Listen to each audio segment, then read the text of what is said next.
What's going on, everybody? I'm Keith, host of Just Our Thoughts with the Fellas, where 4 to 5 of my brothers give their perspective on national as well as local news. We touch on some trending hot topics as well as culturally relevant news. We also get a chance to dive into some deep core conversations.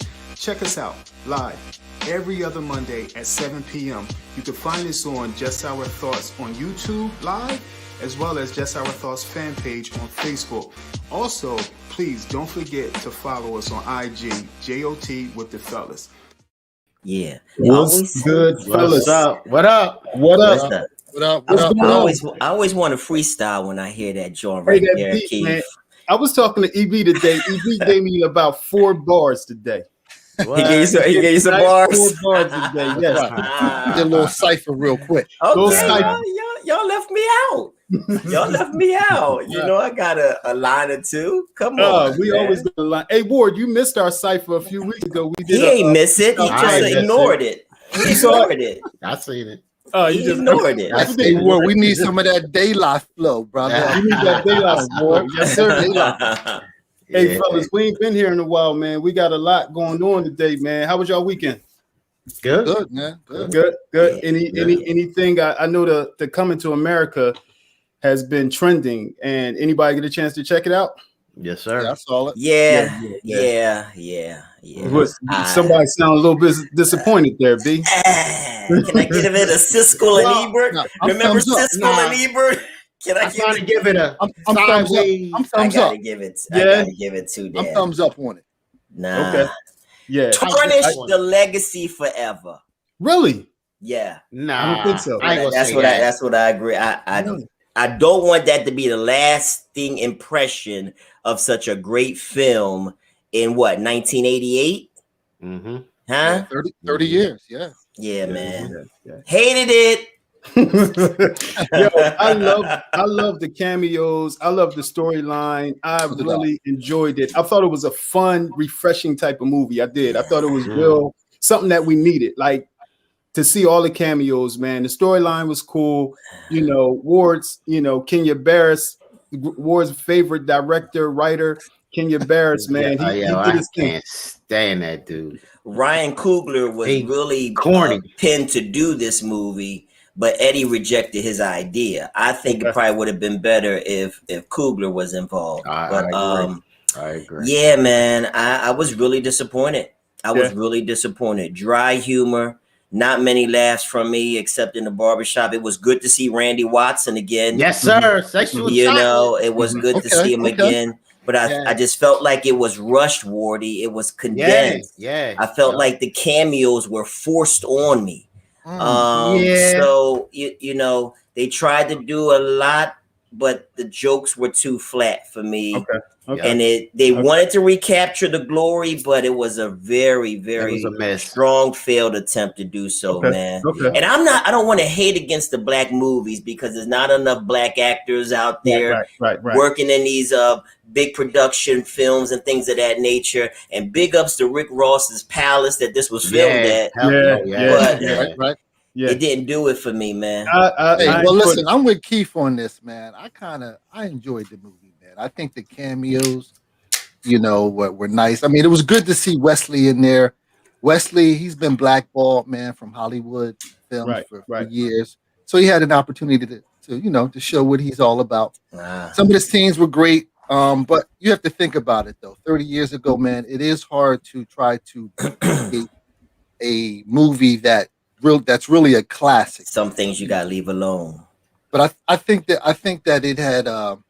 it has some good points to it, man. I liked some of the scenes, from the homegoing service, man. I think that was good. Some of the cameos, Gladys Knight. No, it was cool. That was cool. With that being said, man, I got a little quiz for y'all. I got a quiz for y'all. All right, can I Google? Can I Google? No Google, no phone. No Google, none of that. Those that's watching, checking this out. I want you to, if you can, just throw in there your answers. I want to see your answers too. This is a Coming to America quiz.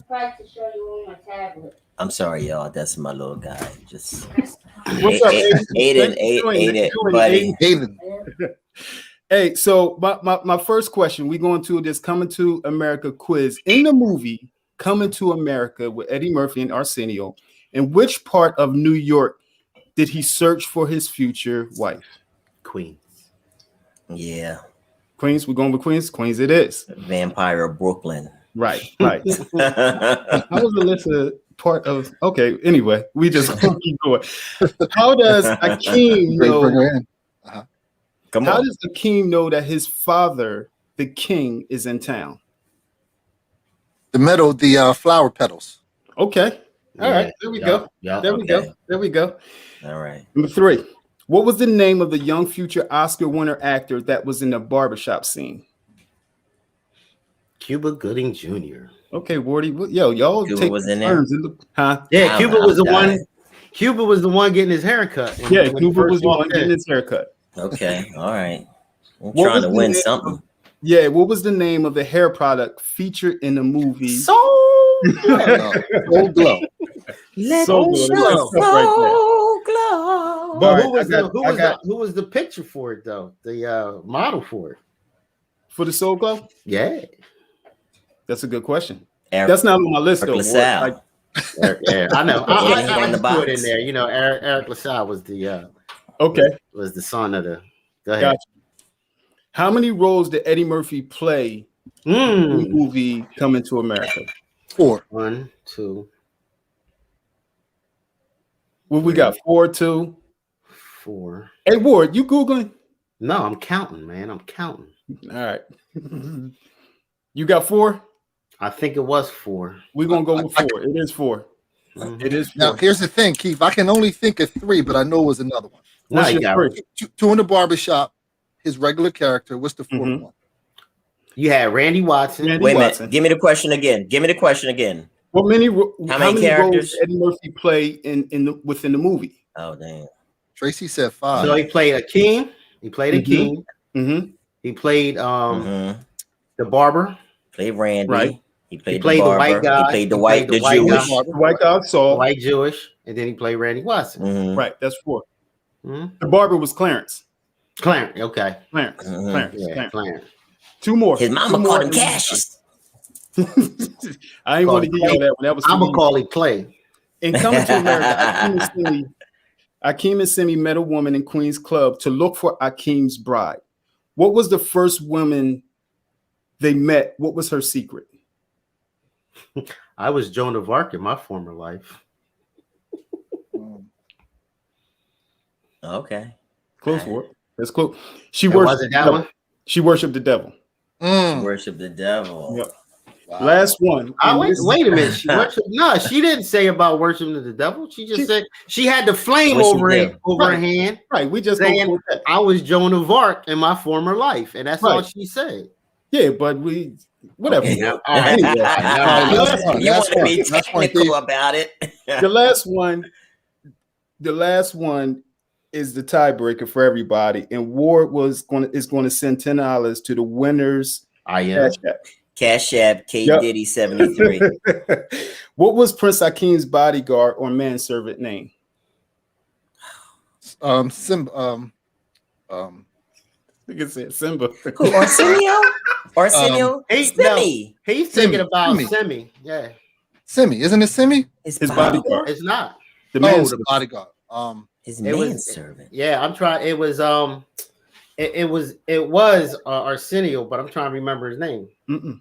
It wasn't. No, Wait a minute. he's saying it wasn't Arsenio. It was Oha, Oha wasn't the Oha. bodyguard. the thicker dude. Yeah, Oha wasn't the bodyguard. He was was. just. He wasn't a bodyguard. He was just. He was his manservant. He was the one. Well, Thank you, Tracy. okay, man. He was the one that was, making sure, Oha. how do you know when he got dressed and Oh. stuff. Like that. Yeah, Oha. Yeah, he was the first Okay. one that came in and woke his ass up. Yeah. Oha. Yep. Hey, so He wake everybody up. he woke everybody up. Hey, y'all, thanks for playing. Ward is sending. Who you sending? Tracy. Tracy looked like she won. Go ahead, send her some money in her cash app. She got enough money. Well, I'm She gonna got tell you enough. right now, Tracy ain't getting no money from me because I don't got have enough. Cash App. She got enough money. Oh man. Welcome to Just Our Thoughts with the Fellas. I'm your host, Keith Hall. Here, and this is where we have our podcast with the fellas, where we talk about national, local news. We talk about trending topics. We touch on current events as well. We also touch on culturally relevant topics, and we have some special guests, and we just sit here and we definitely have some conversation that's appealing to not only our audience, that's appealing to us, where we learn and we just simply have a good time. So welcome y'all. Just our thoughts, and I got to introduce the fellas today. I cannot do this without the fellas. I'm so appreciative of their efforts, of their energy, everything that they bring to this table. I can't do it without them. And here we go with the fellas. We got Ward Heem. What's up, Ward? What's good, Ward? Yeah, man. That crystal geyser is the truth, though. It is. You like that, Joe? I do like it. I do like it. Yes. That's what's up. That pH, baby. Wardy, what's up, Wardy? Kevy Kev. We got Professor Kevy Kev. What's good, Kev? Yo, what's going on, man? Hey, Kev, how's spin coming along, man? You got something coming up this week? I got a pop-up at the Croc Wednesday, 5:30. Okay. It's supposed to hit 70 degrees. We anybody? We outdoors. Okay, so anybody can just show up? First come, first serve. 5 ballies. Okay. That's what's up. Yep. We getting it. It's training season. We got to get back into shape. Absolutely. All right. We got to be in the best shape of our lives. Let's go, baby. The fellas ain't going with me. The savage looking at me. They just looking at me. Yo, last but not least, man, my brother Capital EB, who was always the tallest in kindergarten class. Marvel to help Miss Brown put the blocks up in our kindergarten class, man, because we couldn't reach. Man. That was me. You remember that. Everything is all good, brother. 74, 75. What year was that? It was 78. I think it was. That was 78. That was 78. 78. We started school in 78. Yeah, 78, man. It's a long time ago. Yes, long time ago. Kindergarten. So thanks for everybody joining us and hanging out with us. If you can like and share this podcast, go to Just Our Thoughts on YouTube. Please subscribe to our YouTube channel. Go to Just Our Thoughts on our fan page. Please subscribe. And JOT with the fellas on Instagram. Subscribe, share, email us, text us, send some messages to DM us, and so we can continue to interact with everybody. We thank everybody for coming out. But today we celebrate. We are celebrating my birthday. It's my birthday month. That's what we celebrate first and foremost.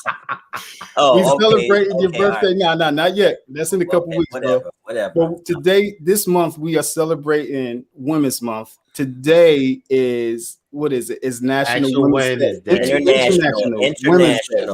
And we have a special guest. Woo, there she is. That's hanging out with us on tonight. Give her some snaps. We got that Whitney wave. Some snaps. Yes. Mr. Wilds in the building. What's going on? What's up, Alyssa? I'm chilling. How are you guys? Good. We're doing good. All hail the queen. For you. What is it about coming to America that you don't like? You just don't like it? All right. Here we go. I went into it with some expectations. Okay. They fell short. The storyline to me was a little bit, I ain't gonna say a little bit, it was rushed. It was condensed.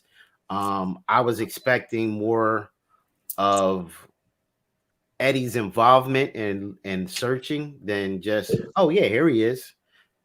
And him coming back is like him following the exact same thing that his father did. I thought, give me something new.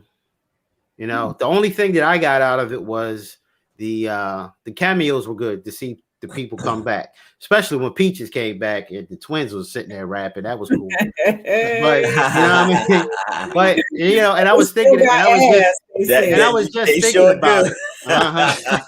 And I was just thinking about it, right before the show, is like, a good comedy should leave you with some lines that you can repeat over and over, and everybody will laugh as soon as they hear it. There were none. There were absolutely none, unless it was from the original. Unless it was from the original. Yeah. You know what I mean? They really tried to capture some of the old glory from the old characters. And I'm just going to say, where you got some of the laughs from is from the old characters. That dude Kenya, I do not like his writing. Blackish stuff.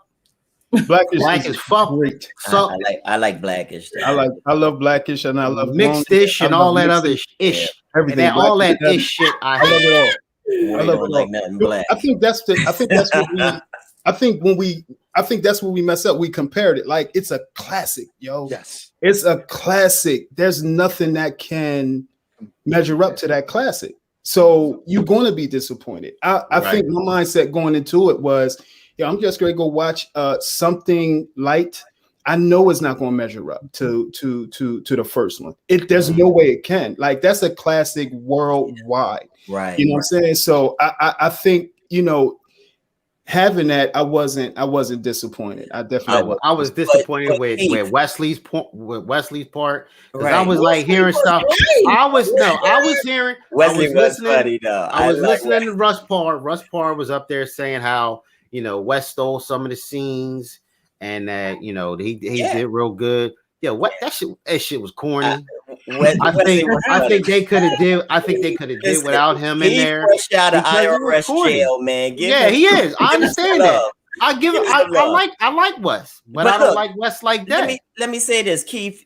You can't help but to compare a sequel to the original. I mean, it's just innate within us to compare it from the original. I mean, you might be the exception, but I couldn't help but to compare it to what preceded it. Maybe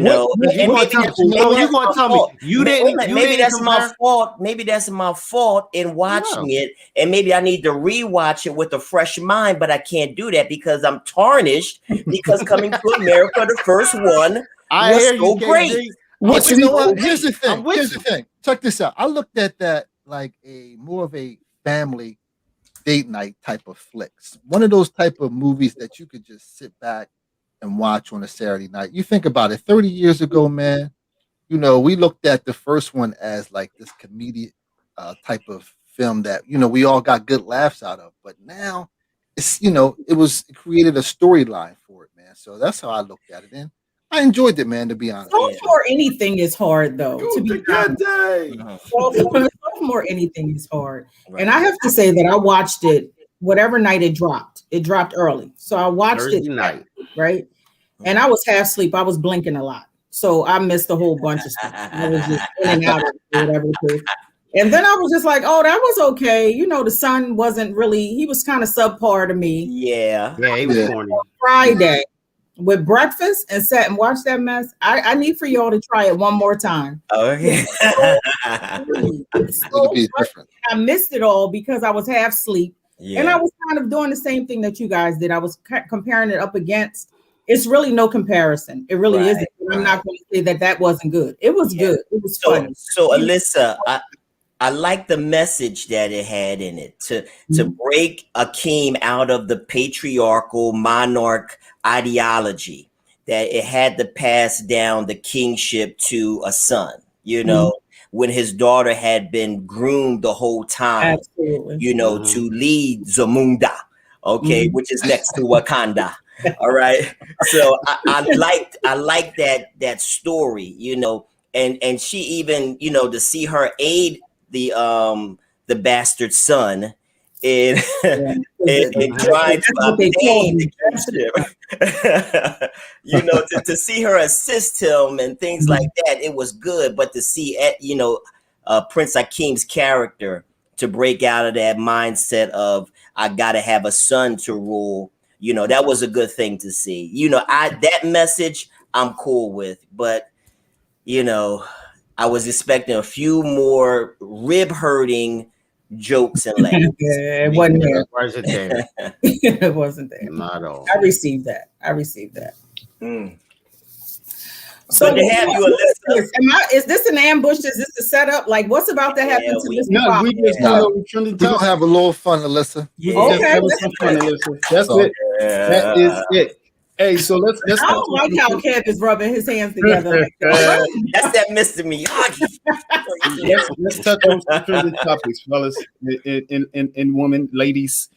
Yes. Let's touch on some trending topics. Governor Andrew Cuomo, in a series of interviews with the Times, with Charlotte Bennett, 25, a former aide to Cuomo, said that Mr. Cuomo, 63, had asked her invasive personal questions last spring about her sex life, including whether she had slept with older men and whether she thought age made a difference in relationships. Ms. Bennett is one of 5 women who have come forward in recent days with allegations of sexual harassment or inappropriate behavior against Mr. Cuomo, with one predating his tenure as governor. Cuomo leads to say, "I'm not going to resign because of allegations, calling the notion anti-democratic and a violation of the due process clause of the Constitution. There is no way I'm going to resign." Just remember last fall, Andrew Cuomo was the highlight, was the speaker, was the one that was leading the pandemic. Yeah. And these last 8 days, the spiral downward. When it comes to these sex allegations, I wanted to get your thoughts on this. Let me hit it first because y'all ain't gonna like what I got to say. Let me hit it first. Yeah. All right. Here's my thing. All right. One of the chicks that you are mentioning, is that the one that just came out saying it was like 21 years ago? Where she 21 years ago. Yes, this chick pops up. No. Hold up. No. I just heard today on CNN there's one woman that came forward saying 21 years ago that he inappropriately hugged her in a hotel room. Now, here's my thing. If it took you 21 years to figure out the touching was inappropriate, it wasn't. Hold up. Shut up, Katie. Let me finish. Let me finish. Let me finish. We got a guest on board. I came on this night. Here's the thing. It took her 21 years. It took her 21 years to say he touched me inappropriately in a hotel room. First question I got is, what was you doing in a hotel room with him? Boom. So you was in there for a reason. 21 years. Come on, it took you 21 years. I'm not sure. Come out and say that. Two, go ahead. None of these chicks said anything until the things came out about him hiding information about the pandemic deaths and the and assisted living, nursing home, assisted living, whatever. So just like anything else, it's always who's paying these chicks. That's just the way I feel. Who's paying these chicks to come out with these allegations to help slander him? Because to me it's too much timing for these allegations to come out. So, just like with Bill Cosby trying to buy a network. Now here come all allegations of him drugging chicks. Right. So if I could just Go ahead, brother. I got it off my chest. I'm not even going to ask you to apologize for telling me to shut up on national TV. But anyway, hey, I'm sorry, brother. It's all right. We good. So we got to be careful when it comes to sex assault survivors and victims. We got to be careful because there's a myriad of reasons why they don't come out. And we can't come to a quick conclusion and judgment. Sometimes the things we say, like you have said, Wardy, may have a tendency to stop other women from coming out, not with Cuomo, but that are really actually dealing with sex assault right now, because of the many prejudgments that we put on. Why are you waiting so long? Or why are you still letting this happen? Or why are you in the hotel room? We don't realize the power that men can have in a lot of these instances, especially Andrew Cuomo. He abused, he's alleged to have abused the power that he has. I mean, this is the governor. This has been a man whose family has inherited power for decades in the biggest city in America, which is New York. You know what I'm saying? So we just got to be careful. I mean, I know a lot of people are watching us, but we don't want to encourage or perpetuate the fact that women can't come out if it's 10, 15, 20 years later. We have young boys that are grown men that have come out years later after being assaulted at the Boy Scouts and in the Catholic Church. You know, are we to say the same things to them? Well, why did you let that Catholic priest do this to you? Or why did you, you know? So let's be careful not to disparage sex assault victims based on our own reasons or perceptions about why they haven't come out. That's all I want to say. I think it's something totally different when you're dealing with children and dealing with adults. Yeah, but you know, and then if all right, now we're gonna deal with the white people. Now think if that was like a Fabio type of dude, would she have felt the same way? Just like, okay, Alyssa, say Idris Elba came up to you and said the same thing. How would you feel? So because of his looks, why you pull out Idris Elba?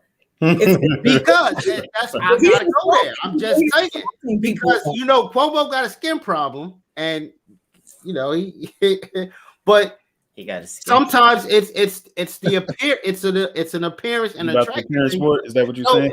Hey man, if a lot of women find him attractive, a lot of women find him attractive though. There's a lot of women. So for me, I want to say this. I want to publicly say that women all too often separate from other women at times like this. We usually are women's biggest critic. We are the ones that will say, you know, I would never do until you're in those situations. You don't know what in fact you would do. And we don't know the reason behind the scenes why they've just come out. So in solidarity with women, I will not just ostracize another woman for whatever it is she did. Now, I am a person all for due process. If in fact the allegations are false, she needs to be prosecuted. I'm really big on that kind of stuff, like rape and all of that stuff. You know, I'm not just going to come out and be like, oh, you know, she benefited, like when or domestic violence, like when Fab and his wife Emily. You know, I can remember just being in so many arguments with women who were just like, oh, she knew what she was getting into. She wasn't saying nothing because she was benefiting from such and such and so and so. And it's just so unfair because we usually are the first ones to come out against women. So I don't know what the reason is, but I will say this. If in fact it's false, I think that women need to be prosecuted if for false allegations, men, because once that's out there about you, you can't just pull that back off your reputation. Right. You know what I mean? Right. So I think that there needs to be more prosecutions happening for people with their false allegations, whatever the allegations are. But I won't quit to ostracize them and just know, I don't know what the situation is. And I have to say this, you know, I'm going to big you guys up. During this pandemic, I've decided to stop watching the news a lot of times. The last time I was watching anything with Cuomo, I wanted him to run for president. So when I was doing something just today and saw that it was all these people asking for him to resign, I was like, well, and then I looked at my notes and I was like, well, tell me about it. You know, this is where I get my CNN from. I've just decided to detach from that for my own sanity. So I didn't even know any of this was going on because he was really like the hero in this pandemic for his handling of things. So when was the turnaround? Answer me that. Can somebody tell me when was the turnaround in this thing? It was basically when the information came out whirlwind that he was withholding death totals from the nursing homes in New York. Really? Yeah. So listen, so with you saying that, you feel as though there should be more investigation. Absolutely. Before they want his resignation. Absolutely. There's due process. And as he was saying, you're telling me to resign without the things, proper things happening. Because resignation would automatically say that I in fact did it. It's him bowing down. If you did not do it, stand your ground. And I think they have something to prove. They should have some proof. There should be something. I'm not going to go against women, but there's processes that happen. You can't just tell me because people say stuff about me all the time. So I'm just going to quit my job. I'm just going to stop because you feel a certain type of way about me. It's not going to happen. It's just not. What you say, Ward? Because I said, do they? They do. Really? Yeah, they do all the time. I hear they talk about all of us, so it don't. Pretty much. Go ahead. Listen, to your point, I agree with you on that. We do need some more investigations on that. Absolutely. he's absolutely 100% for that investigation because he says, hey, listen, as Keith mentioned, I'm not resigning for nobody. Now, the Republicans are actually capitalizing off of this press. What they're doing is they're complaining now to the media, saying, "Hey, you guys are not really talking about it. You guys are just touching the surface a little bit." So they want the media to really like blow this thing up and take him down because they got to take something off of Trump. Right. Exactly. So, but my last point though, with Governor Cuomo, I feel like it would be 100% worse if this was a black man in office. 1,000%, absolutely. This would, I mean, in a lot of ways, Governor Cuomo is still protected and insulated. Absolutely. Even during these time of these allegations. But if this was Darryl, we would see modern day eunuch. If this was Governor Darryl, I mean, there would be, you know, a call for his lynching. Absolutely. Absolutely. All right, for what he did to these white women or these other women. I mean, there would be no point of return if this was an African American male. So to a certain extent, I don't feel, you know, Cuomo got up there in his press conference and he tried to push some tears out. I don't know if y'all heard him, but he tried to force some tears out and his voice got cracky and apologizing. Yeah. But again, we wouldn't have been given the opportunity to apologize at all. So, you know, I really don't feel bad. We all wanted him to run for president at one point in time and put him on. They wanted to put him on the cover of America's Sexiest Governors and all that stuff. I was rooting him. But how quickly the tables can turn. And one minute you can be at the highest point of your life. And with one simple, unverified allegation, it can bring you down. And I'm hoping that this independent investigation reveals something that can salvage his political career. Yeah. See, my thing is, he did nothing that none of the other politicians have ever done. Don't make it right. But I'm just saying, he got caught. No, I'm not talking about as far as the women. I'm saying as far as the hiding the numbers. Now, how many times do you think all these politicians hide numbers? You know, and I said from shows way back, statistics, you can wipe your ass with them. Right. But you know what I mean? It's so I use Cottonelle. But yeah, I mean, it's crazy though, man. It's like, he's got to be innocent till proven guilty. You have to, you know, he came out and said that's his normal office talk. Right. So if he's talking like that to everybody, now you got to go and talk to all the other, because I'm pretty sure there were a lot of other women that he was around where they, you know what I mean? Maybe they weren't as offended as this one was. Now I give her more benefit of a doubt because it just happened last year. Right. I give her that because maybe, you know, she felt a little, you know, pressured not to say anything. But 21 years though. I got a quick question, Keith, before you jump off this trending. I know it's a trending, but I want to ask Alyssa a quick question while we're on this topic. A lot of us come from a very misogynistic 90s era of hip hop, R&B music. All right. And you see a lot of these older men that are now, that are getting, you know, all these allegations of just like Governor Cuomo. R. Kelly's in jail for everything that he's done. But you have a lot of this really coming to the surface to light. Bill Cosby and some of the others, Harvey, you know. So my thing, I just want to ask you, and those are extreme circumstances, all right? You know, touching and talking very inappropriately sexually to a woman in the workplace. But talk to the fellas real quick. Just give what you think is your recommendations on how men really should navigate themselves and keep themselves pure in the workplace environment, if at all possible. Okay, just pure. give a few suggestions, just a few. See, well, here's the thing. Sexual harassment doesn't start until there's an unwanted, until I tell you that you're flirting or your advances are unwanted. The second that I tell you I don't like this and you go ahead on and jump past that stop sign, that's when it becomes sexual harassment. If I tell you, we can go back and forth forever as long as I don't tell you that. As long as I just giggle, I walk past it, all of those things. And this is coming from a human resources standpoint. Okay. As soon as I tell you that I don't like that, I don't want that, I have a man, this is not what I'm into, or whatever the case, whenever I try to stop it and you proceed, that's when it's, you like that. That's when in fact it's a problem. So if somebody says no, it's no means no. Right. No, I don't like it. If you continue past that, then you just opening yourself up for whatever it is that happens. Right. True. Very, very true. Wording can kind of go back and forth, and I giggle and he, and I might do that over there with this guy over here. But for you, I'm telling you, no. No.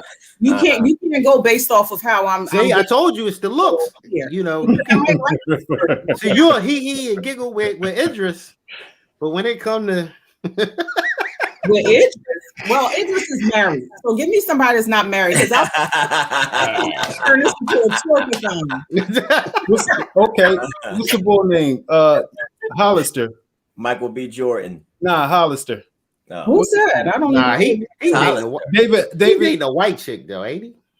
Oh no, he not. Oh well, he won't even be close to interested in me, because I'm far from that. Okay. But you give me somebody that's attractive.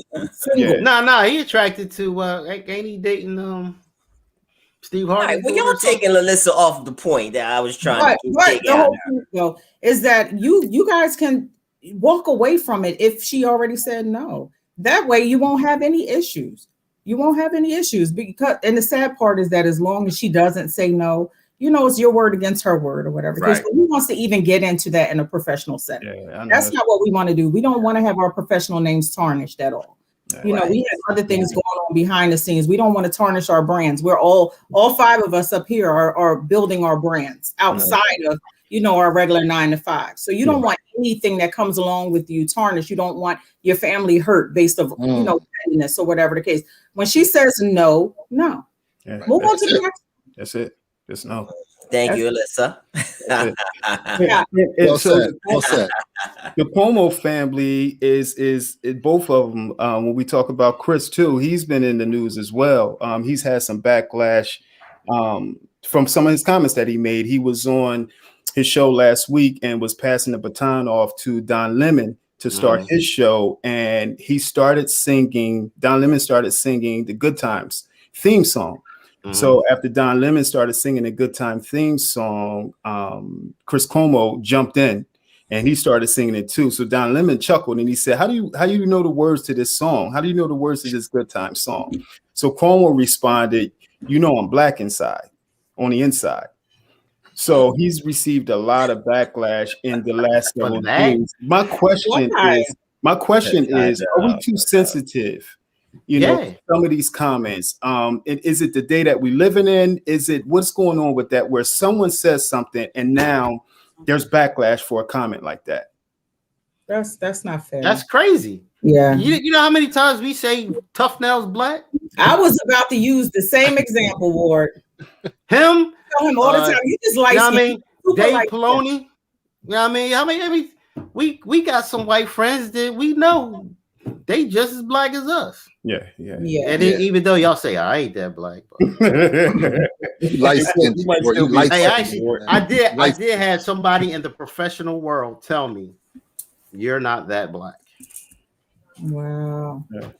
They said you're not too black. He said you're not that black. Did you curse him out right afterwards? Nah. Really? Nah. Okay.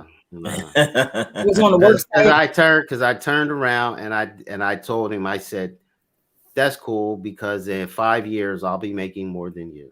Okay. Hey, Ward, you're getting older, man. Because the Ward I know from years before, you'd have cursed him right out right then at that moment. I didn't want. It was almost there, but I said, you know what? Nope. It wasn't worth it. You got to pick. It wasn't worth it. It really wasn't worth it. You got to choose your battles wisely. Yeah. You know what I'm saying?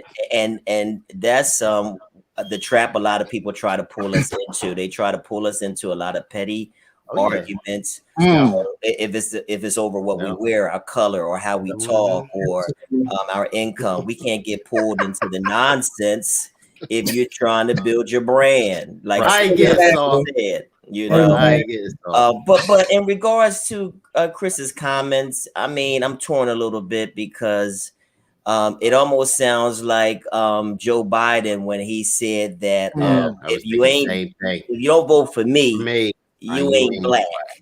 You know, and just because you know the lyrics to Good Time does not mean that you can relate to the black. Yeah, it sure don't make you black. You know, you really don't. You know the lyrics, but you really don't know the lyrics. Right. You really have not lived. You know the words. You know the lyrics, but you don't really know the pain, the message behind it, and the message and the meaning behind that. Standing in the child line. You don't know. What that means. You know, it sounded good to you. You know, it's a you don't know the experience but you can't associate to the experience of the black people. And even though you have friends such as Don Lemon, you know, that might give you the pass to say such things, you still got to be careful. It's like having some white friends that might feel comfortable around you saying the N-word, you know, because they're friends with you, right? Because they're friends with you. They might feel like, you know, they get a pass for rapping a Biggie song and sliding nigga in there, you know? So, you know, you always got to make sure that, you know, and I work with a lot of white people too, and we're working with a lot of black families. And one of the things that I recommend to them is that you got to make sure that you don't cross the line. That you are not, you want to join with the family, but you are not a black member of the family. And you still have to be in a mode that you want to learn from this family. You're not an expert about the black family. And while you may have served with black families for over 20, 25 years, it still does not make you relatable to the conditions that we have gone through on a daily basis. So absolutely, you got to guard your words, guard your tongue. Yeah. Little side note. The words to Good Time is not hanging in the chow line. It's hanging in the jiving. Years ago, Thelma actually, I ain't gonna say Thelma, but Bernadette Standish actually came out and said, hanging in the chow line is not the words in the song. Really? Right. It's hanging in a jiving are the lyrics. Okay. Good stuff. All right. Well, that kills the whole buzz. That kills hanging wherever. Good looking out, Ward. Let's keep it moving. EB, what you got, man? What you got going on, E? Hey, man, listen. Let's switch it up a little bit. Let's talk about these vaccines. Oh my goodness. Yeah, man. We all have went public on our feelings and our beliefs on that. And as you know, the third vaccine has recently been approved. So right now we have Pfizer, Moderna, and now Johnson & Johnson. Dr. Fauci said that the cases are on a, downslide. Okay. And millions of Americans have been vaccinated already. So, where are we with this? I mean, are you with it, against it, or on the fence? Hey, let me tell you a quick story, man. I got to work. Our jobs, our location of our jobs kind of shifted over, I guess, at the end of January. So I get into work, and first day, I get a phone call. Hey, Keith, how you doing? We're scheduling you for the vaccine. Now, my older place of employment, I'm like, I didn't hear anything. So the first day they say, I'm scheduling you for the vaccine. What about, and they said in a couple weeks, you want to talk about shook? Right. I'd have been there. And I'm like, oh, I just got here. Like, nah, how we doing it? Right. I'm saying to myself, all right, I want to get it, but I needed a second. I needed a second to step back and say, all right, hold up. The first day. So yeah. So like EB said, that come on the yard, you want to give me you got no brother here, you want to give me but like EB said, Johnson & Johnson, they dropped their I sound like it's an album, they dropped their vaccine. One shot. Johnson & Johnson, the mixtape. Last week, and you know, it's supposed to be better with storage.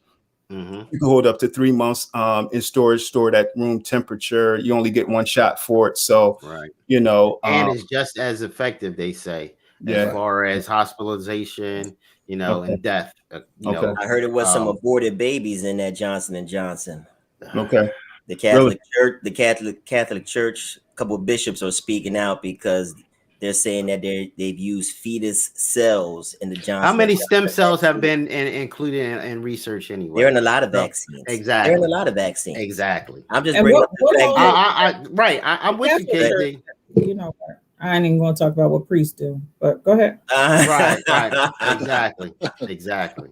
Yeah. What's your thoughts, Alyssa?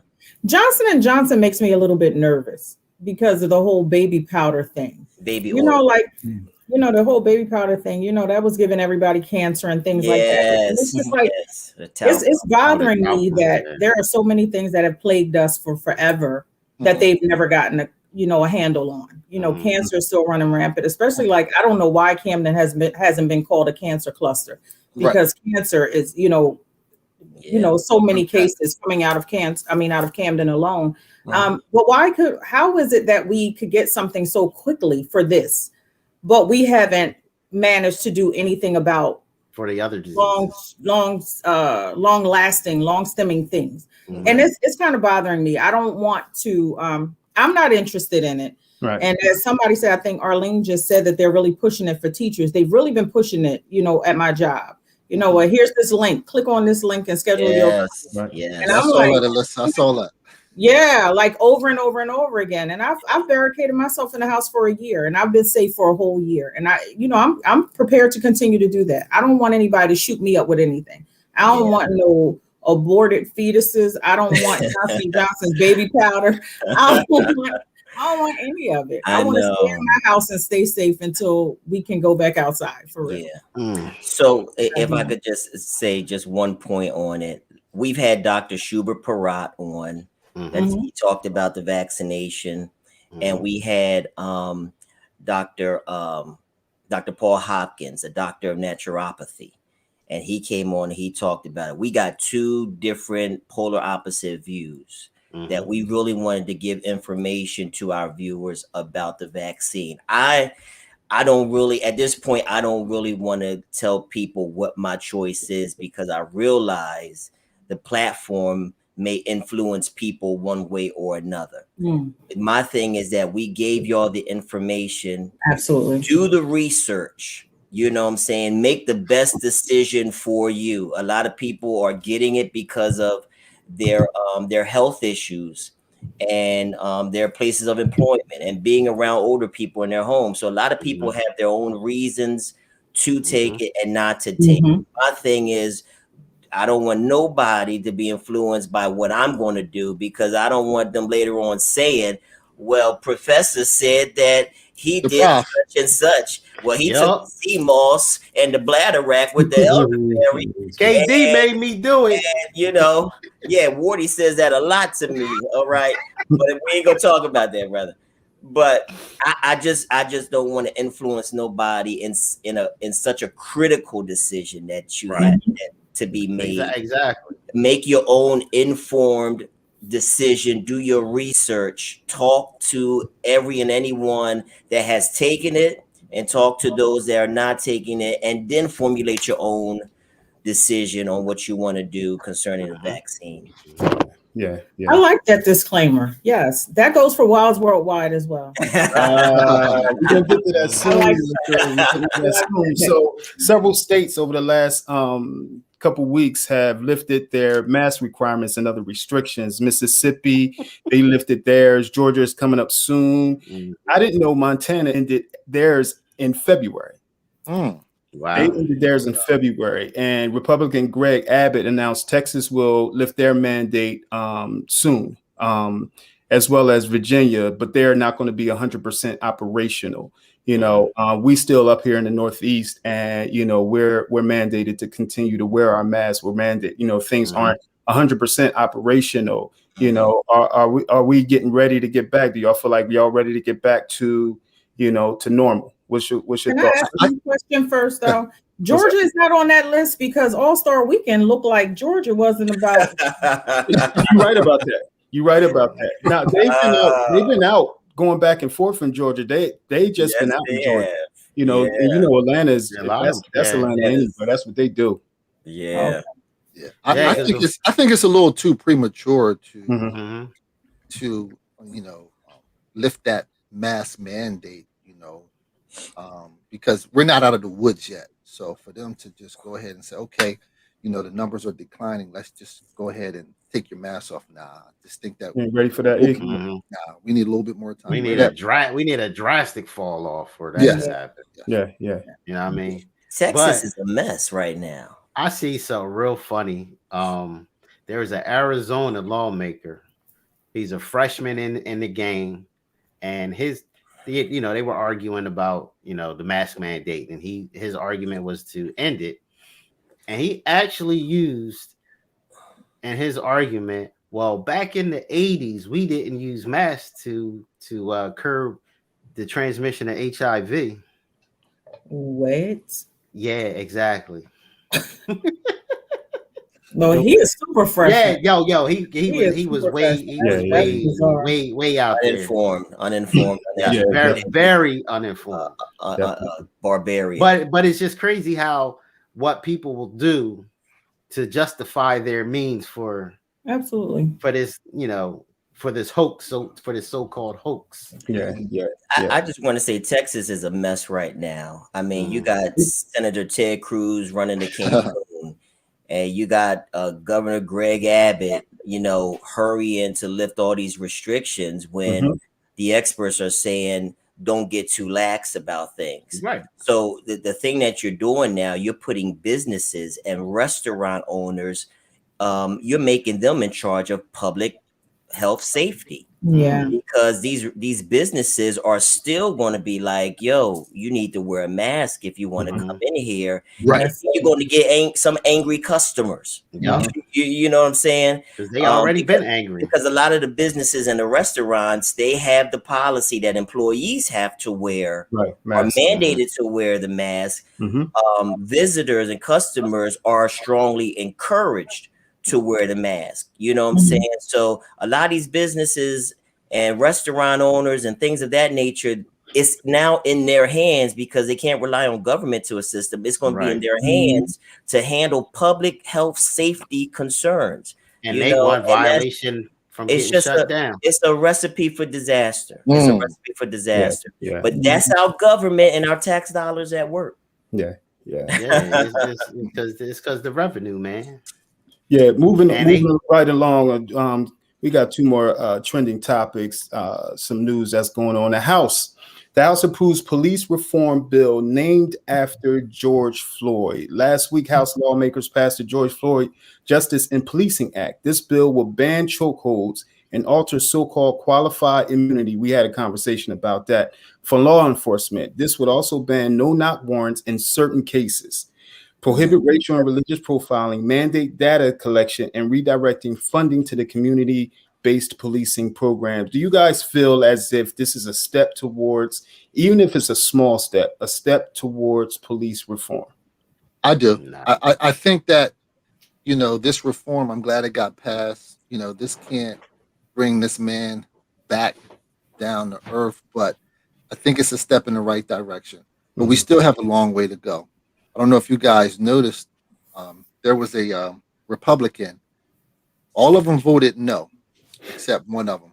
Right. And the only reason why he voted yes, because it was a mistake. He tried. Yeah, I wrote his name down, as a matter of fact. Say it. He needs to be out Lance Gooden. Lance Gooden. Lance Gooden. He voted yes, but he said, "Oh, that was a mistake." Lance Gooden. Check him out. Wow. Well, your mistake went to the good, brother. But it was still close, though, man. All together, man. Yeah. All of us. It was like 220 to 212. That's in the House. Now it goes to the Senate. Yeah. I don't think it's much of a change, because I was watching something this weekend and they were talking about these no-knock warrants. there's really no difference between a knock warrant and a no knock warrant. Meaning, as far as time lapse, they say that they want to do no knocks because it would give people time to flush something down the toilet. Now, just like the one guy that was reporting it said, well, if you only got 12 seconds to flush something down the toilet and you actually do it, they shouldn't be raiding your house anyway. Absolutely. You ain't got enough to be raided. You don't have enough to even get high. That's like Leon's speech back in the day, talking about $1.50 worth of cocaine. But yeah, y'all know about that Richard Pryor, but that's all right. Yeah. Go ahead. I know what you're talking about. Yeah. But yeah, it's like they say, like, you can go knock on the door, but they only give you like a few seconds. Anybody in a right mind, if you sleep, just chilling out on the couch, 12 seconds to get up from what you were doing to go answer the door is not enough time. Right. So it doesn't matter if they knock or not. It's still a no knock warrant. Yeah. Because they're just busting in your house. Just like all these, like they showed all these cases where they watched me walk past the house they were supposed to raid, circled around it twice, and then went and raided the older gentleman next door. Right. Because they have false information. They get basically a lot of their warrants are based on an informant. Now, how trustworthy is a criminal? Right. He's just trying to tell you something to get off. Like, oh yeah, such and such got a whole bunch of drugs in his house and some guns. Okay, they take his word for it, and then they go and raid the wrong house. They throw tear gas in a crib with a child that's with a toddler. Now the toddler's all messed up, and then you walk away with no fault. You don't owe them anything. You can go in, you can tear their house completely apart and walk away with no liability. Right. So a lot of these, but it's good that this policy is kind of getting pushed forward. We'll see what happens in the Senate, but these no knock warrants and things like that, it's a direct attack on the Black community. We've been the victim of these bust in and knock down our door in the Black community for so long. And it needs to stop because it's a total violation of Black people's rights. It's not only a violation of Black people, but it's a human rights violation. Right. Period. Exactly. It's interesting that this legislation is on the floor on the day when jury selection has begun for Chauvin. Yeah. Today, he's about to go on trial. It's almost been about a year since George Floyd had his life taken away by that knee on his neck, and then Kenneth Walker, all of his charges was dropped today as well, from the whole Breonna Taylor fiasco that happened. But what I want to see really happen with this legislation, Alyssa, is that this qualified immunity. All right. Police officers are protected by their shield, not to have civil suits against them. And that's an important component in this legislation, that they will hopefully be more open and susceptible to civil lawsuits. Right now, officers, you can't sue them in civil court. You can settle with the police department, but now we need to have the opportunity to go at them and attack them personally, their finances and their homes, and be for senselessly taking one of our own. So that qualified immunity is something that needs to come to an end, so that people that have been we who have been disproportionately affected by police brutality can go and harm them, not in the same way that they've harmed us, but in some way get some recompense, not only from the police department, but also from the individual that has taken Black people's lives. So I say, question: is Kev really a professor? You're a Black history professor at what school? I'm a professor at Life School of Hard Knocks. Here's a quick suggestion. I say they should throw in a bill. Make the policemen purchase insurance, just like doctors have to have malpractice insurance. Make a cop have a liability insurance. So if he gets sued, then you can go after him personally. Basically, you know what I mean? So you know what I mean? And it's like, and it's going to be based on, all right, you've been in how much trouble? Okay, really? now your premium's going up. That's good. You know what I mean? They need to put a monetary value on that, because if a guy knows that he has something to lose, he's gonna watch himself.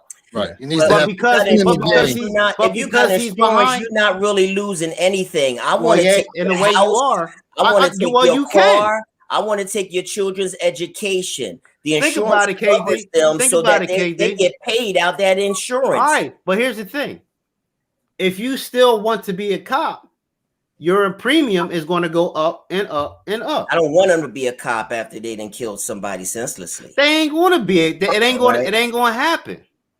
It ain't going to happen because the insurance company are not going to cover him if he's a liability. Period. We'll see. I mean, that's your hypothesis. That's your theory. You would like to see that happen, but I don't think so. I don't think they're going to cover it would be especially if they end qualified immunity. You're not going to see any insurance coverage. That's going to take a lot to end that immunity.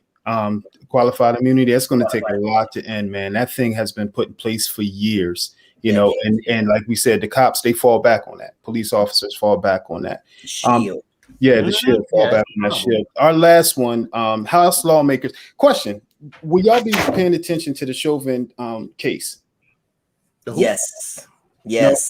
This is yes. TV. No, I'm gonna bow out. Yeah, bow out that one. If there's no justice, there's going to be some rioting. I want to see if this is going to go down the same path as Rodney King. The lawyer, the prosecuting lawyer, he's not going to. He decided he won't go after him as hard because it'll be hard to incriminate him for him to be found guilty. Mm-hmm. So the charge has been lessened. Right. Because he still, of course, wants him to be found guilty. The whole world knows he's guilty. So a lot of things have been put in place. You know, this case, you know, the jury, you know, just look at the case with this case right here with the jury. Like, it's hard to find jurors for this. You know, they started it tonight, but they were talking about how, you know, you want an unbiased juror, and it's going to be tremendously hard to find one. They have a questionnaire that they have to answer, and a lot of different hoops that they have to jump through just to be a part of this juror for this case. So it's going to be interesting. I'm a keep an eye on this jury selection too, because they might try and select people. Is that the cop? Yeah, the cop that had me.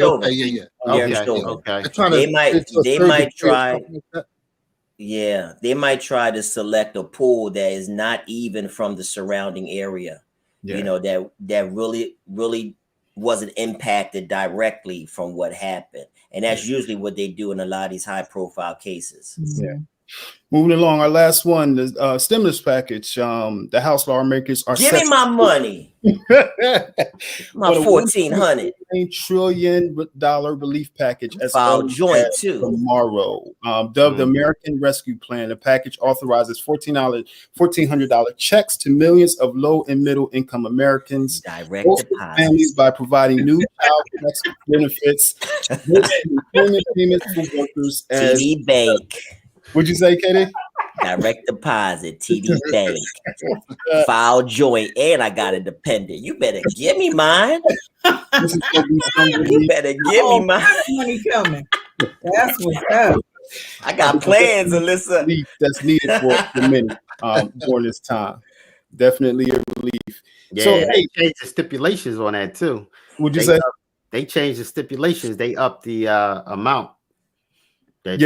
Since when? I seen it today. They went from 80 to 75. They went down again. No, they went from 75 to 80. So if you I think it was if you make less than 80, you'll get it. Okay. And 150 joint. And 150 joint, yeah. Hey, we're gonna take a quick break and we're gonna come back with Alyssa Wilds on International Women's Day.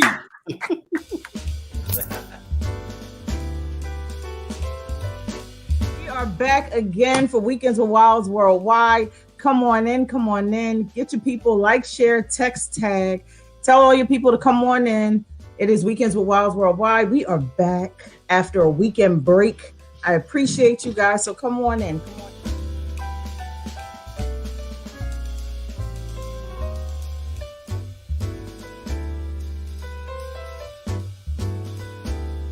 Yeah. And one of the things, and let me piggyback off of that, is that, and once you begin that process of the healing, don't allow anybody to take you back to who you used to be. Don't do it. Don't do it.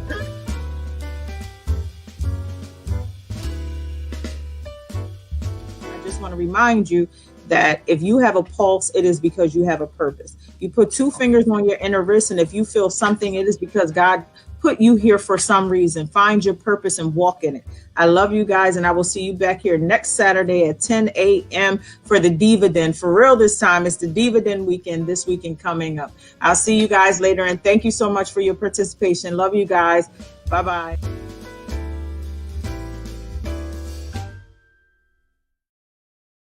Hey, Look, Nice. is So that classy. Is It's so that on the classy. piano? You cracking jokes? I wish that last time wore it. The last time you were like, is this elevator music? What is that? Hey, listen, you normally have this one gentleman on once a month. What's that guy's name? My co-host Keith. Hey, Cool Keith. They gave him a new name. They called him Cool Keith the last time. Yeah. hey, Cool welcome, Keith. welcome, Mars welcome versus Venus. to our show, our podcast, Just Our Thoughts with the Fellas. Again, if you can, go to Just Our Thoughts with the Fellas on YouTube, subscribe and like. Go to our Facebook page, Just Our Thoughts. If you can share it, please share it. We having a great time here tonight. We having an amazing show on tonight on International Women's Day. And today we are celebrating. We're having fun. We asked Alyssa from Alyssa Wilds. Come on, man. What? Wilds. Come on, brother. Always. What is this? Wilds Worldwide. Wild Worldwide. What's wrong? He's fired. You want to talk about this? What's wrong? Hey, Keith, can you say? He's slurring his words. Like Can you say rubber baby bumper bunker? No, I can't even believe what is happening here. He's slurring the beginning.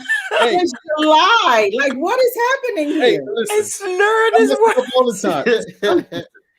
You drinking? You drinking over I there? know.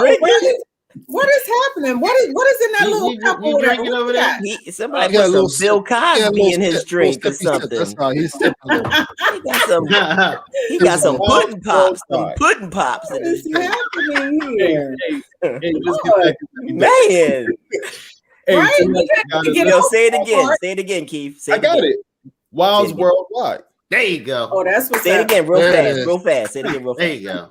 Thank you. We're just gonna be a little bit twisted all day today because I saw a picture of myself with Alyssa Wild. I was like, the screenshot was like, "Yo, can I get my S?" You corrected him. I'm glad you corrected. Oh, okay, yo. Like, oh, Alyssa Wild, huh? Alyssa Wild. You get That's wild. terrible. Hey, so welcome. Thanks for accepting the invite. Thanks for coming out, joining us on tonight as we celebrate, not just only Women's Month, but International Women's Day. And you have been a pillar. You have built a bridge with your platform for women. If you can talk to us about what you got going on. I want to first say that I can't wait for you guys to totally catch fire because y'all are so dope. So I just want to big you guys up because I really do love this platform. I really, really do. And whenever somebody is looking to get into podcasting, a man, I always direct them to your site. I want, because y'all are just so dope. I love the mix of you guys, the different personalities or whatever the case. I just love the whole thing. So I can't wait for you guys to go national because I will be the one dressing you guys, or I'm going to be something. I'm going to be on that whole bandwagon somewhere, but you guys are amazing. But Wilds Worldwide, I think that we are just trying to move conversations from the background to the front. We're willing to have any kind of conversations that need to happen. Anything about women's lib all the way to being a better parent to our male sons or turning over our sons to their fathers if need be. You know what I mean? We've had a show that was called What She Really Wants, talking about what it is that women really want in the bedroom, because we've accepted things for so long, you know? So we're willing to have any kind of conversation. I have a Venus versus Mars episode the third week of every month with Cool Keith, who forgot what our name is, but we'll talk about that off site. Beat him up. Beat him Yeah, up. keep swinging.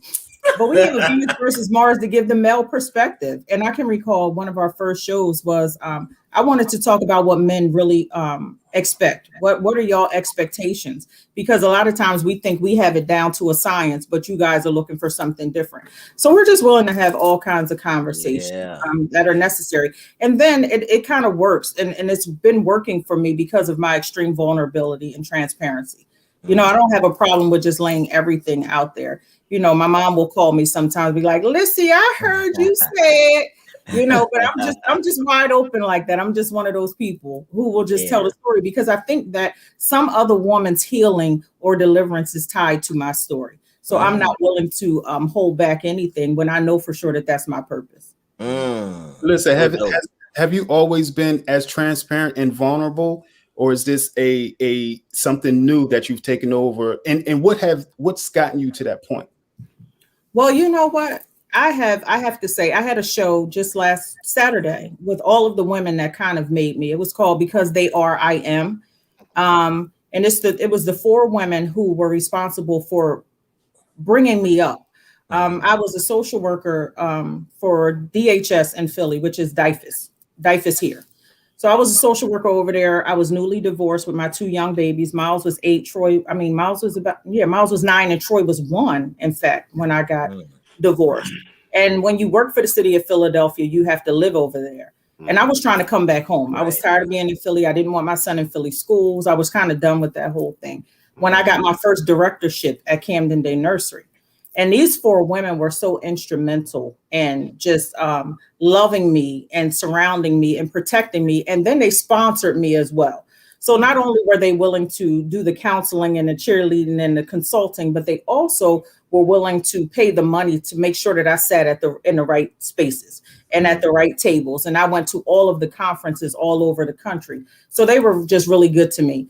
And because I finally had that female experience, I was able to then start to pour out to other women, because my experiences with women prior to that were just not good, you know. And I have to say, and I'm not going to go ballistic or anything about women, because we're celebrating women today, but my experiences with Black women usually were like this. You know, I've always had problems, you know, even with friends and things like that. I had a lot of problems with women. So then to come to Camden Day and all of this love was poured onto me, I couldn't do nothing but shower other people with it. And I will have to say that coming from in our age bracket, I know for sure my household was a dictatorship. It was a pure dictatorship. My mom said it and we did it. We came from that era where, you know, what goes on in my house stays in my house. So we were largely silenced. We were not like our children, how we're raising our children to express themselves. And we can have these, you know, lay everything out on the table and all of those wide open conversations. It was not that. Plus, I'm the youngest of 5 children. So I was silenced just by birthright. You know, I just didn't have a voice. And then, you know, coming out of my marriage I was extremely distraught. That was my high school love. He was the father of my children.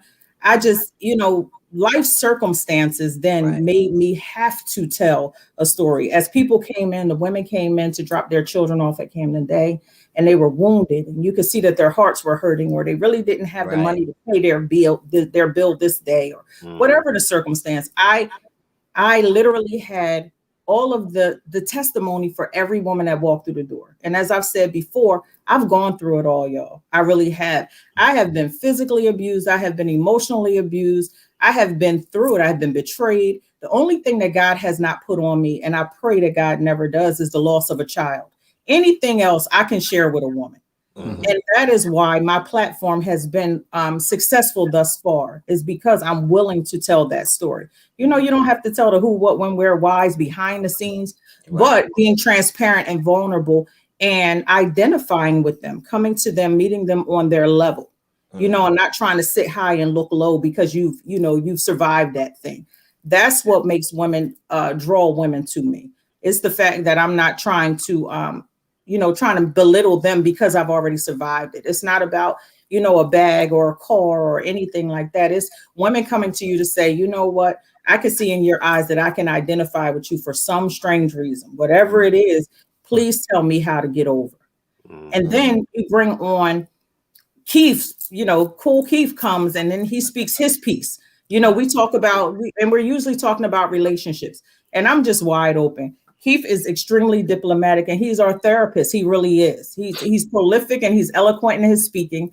So he pretty much brings me back in because I could get so far out, and then he puts the therapist spin on it, but then you bring on the diva den. I see the I want you to go into the diva den. I want you to go into your circle. No, don't go in there. They lionesses, boy. I want to hear about the diva den. Daniel and the lionesses. What's about the diva den? The diva den is so dope because there's 6 of us originally. One of us is down at the present time. She'll be back soon. But the 6 of us, all of our personalities are extremely different. We have Tamika. She already put up LOL. So Tamika, Tamika is going to give you raw and uncensored. Crazy. We can keep going with those. Stefan is our wild card. Janine is power to the people. She is blackety black, jet black, right? So she's going to bring the black perspective all of the time. We call Rhonda the godmother because Rhonda won't say much at all, but when she sits up, we know that it's something profound. Like when she finally sits up, because she even leans back in her chair. So when she sits up, we know to shut up. When E.F. Hutton elder, so we know that now it's time for the godmother to speak. And then we have Angie, who is quiet but extremely profound. Extremely profound. When she speaks, it's like, okay, mic drop, and it's time to just go. So I love the combination of all of us, and exactly what it is that you guys see on screen is what we are behind the scenes. We are a real live sisterhood. And I don't think that I could have survived this pandemic without them. They're just that vital to my being at this point. And everybody could just feel the natural love that we have for each other on screen. It's just dope like that. It's much like this bromance that I'm sitting here with today. Listen, is it common for sisters to have that circle of sisters that they can go to? And I know that they are your sorors, but is it common for most women to have that circle? And if not, what does that look like for them when they're going through those tough times, when they're going through those struggles, when it's hard for them to turn to someone to support them? You know what happens when they don't have someone? They turn to a podcast or somebody on the internet, because I've met several women that way. My largest supporters were people that I just didn't even know in the beginning. And keep in mind, I did start off at an internet radio station 2 years ago. And then that went down just for financial reasons. It was just way too much money going out, and I didn't have the demographics. I didn't know who I was reaching out to. Nobody was giving me the information I really needed. So I went down and came back up in July of 2020. But I will say that women reach out to us. Like, we kind of feel like at the end of some shows, me and Tamika, usually we immediately connect because of all the people who are reaching out to us in our inboxes saying, hey, you really are speaking to my heart. You're speaking to my spirit, because I would have never admitted that. And I never saw it that way or whatever. But 2, I will say this, that we oftentimes have tons of puddles of friends. We don't ever try to bring our friends together. That's just a no-no with women. I see that you guys are just tight, but I have my childhood friends, and I have my college friends, and then I have my sorors. And I don't ever try to put them together because we are very territorial with our friendships. So I couldn't even imagine putting my childhood friends in the same room as my diva den, because me and my diva den are so extremely tight that if they see me chuckling too much over here with Janine and Tamika, they're going to feel a certain type of way, like, what's so funny, Lissy? So it just never works. But we do have our own puddles of friends for a bunch of different things. There are things that I share with my childhood friends from Ever Street that the diva den might not know about me just yet. Right. I don't know what that could possibly be because we are raw and uncensored in the diva den. We really are. I don't know what that we do. We have a bunch of different puddles of friends, but women who are really out there in the world by themselves, they are latching on. They're coming to women who they feel are honest. And they've been able to see past the whole, there's this whole women's empowerment thing that's happening, right? But it's being led out a lot of times by mean girls. By mean women who are, they stand before you and they're so eloquent and they're very well dressed and they tell you all the things that you need to hear. They can make you cry. And then when you try to reach out to them again, if it's not a paid engagement, then they don't want any parts of it. So women are beginning to find their way, which is a wonderful thing. And I want to just shout out Tamika Wilcox-Champagne, who is on this podcast tonight. She was one of my greatest supporters in the beginning. And she told me we went to high school together, but I'm telling you, I didn't know her from high school. I just didn't. And she reached out to me on one of my first shows, and she was just like, you know what, you're amazing to me. I really do appreciate you. I love everything that you're talking about. You speak to my spirit.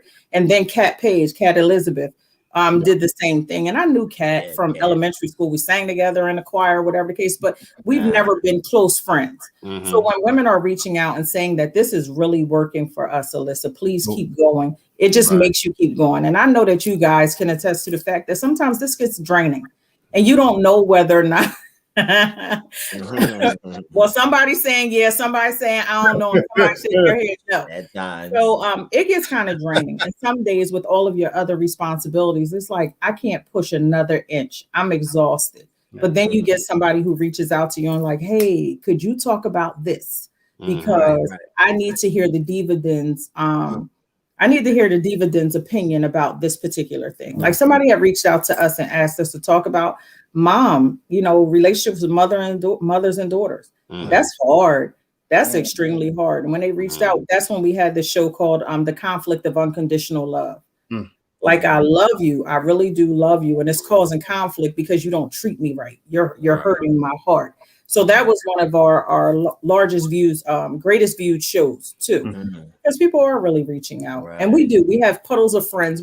I don't know if you guys have puddles of friends because it seems like you guys are. We do. Yeah, I've always had, even in high school. Yeah, I got a couple other ones, but nah, there's not too much. I have a few too, childhood friends. You have your college, with me. I had college friends. I had my nerd friends, my athletic friends, and then I had the drug dealing friends. I was friends with everybody. So it was like, you had that. And that's how I felt about like in high school. I always tell Troy that I had A side and B side friends.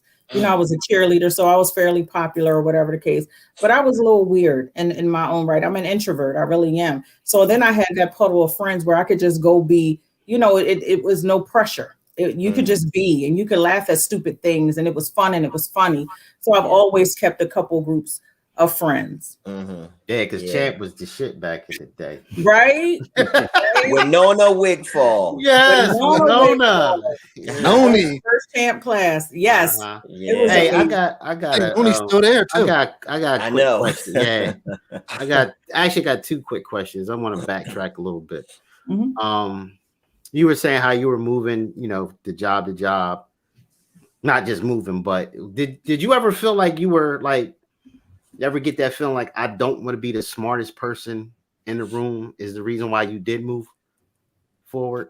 Absolutely. I really honestly did. And my dad had always told me that if you're the smartest person in your circle, you need a new circle. Wrong. Yep. You need a new circle. And I've outgrown some circles, but I can tell you this, that in my diva den, I'm not at all the smartest person in the room. There are times when we're having conversations, and I tell them this all the time. Danine is just a wordsmith. This fool will have you thinking like, wait a minute, I need to know what that word means to even know the context of what she's talking about. So I love being in a room with them when her and Meek will have like, it's not even a face off, but they get so deep into what they're saying, right? That all of these words come out, all of these ideas, it just becomes a whole other thing. And when they're and they're on one accord. It's not even an argument or anything like that. When they're going and when they're flowing, me, Angie, Nafan will just fall back. Everybody just falls back because there's so much to be learned in those moments that I'm really sitting with my notes. You know, writing down the words is sounding them out and writing them. But I got to go back and look up this terminology. I need to go back and figure this thing out. So no, this circle is pushing me. This circle is growing me, bending me, and stretching me, and I love it. And I can't see myself outgrowing it anytime in the near future because there's so many light years ahead of me that there's so much more to learn from them. It really is. Yeah. And then my second question was, what made you actually want to do this, get into doing a podcast? You know what, Ward? I'm going to say that God told me to go. He told me to go, and it was 2019. It was on my Founders Day, so January 13th.